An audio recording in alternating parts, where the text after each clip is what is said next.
Hello everyone! So for today's video kay pumili pala kami na yung mga ingredients for mamon. So yan, prepare lang namin yung mga ingredients, mga sangkap na mga kailangan namin.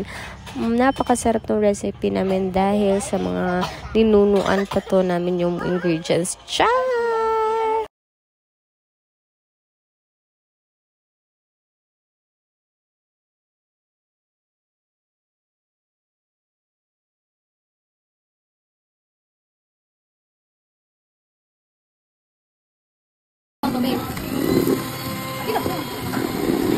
So yan, hinalo ko lang yung butter and yung ibang ingredients. So secret lang po yung ingredients sa amin channel.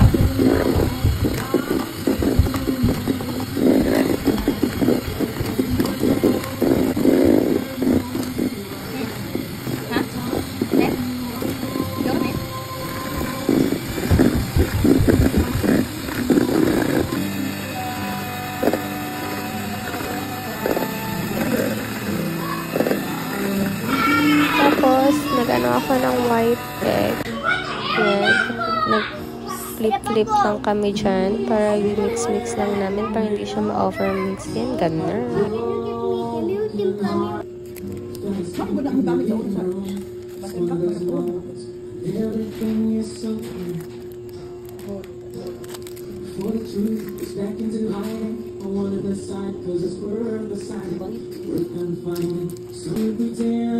So, ito na.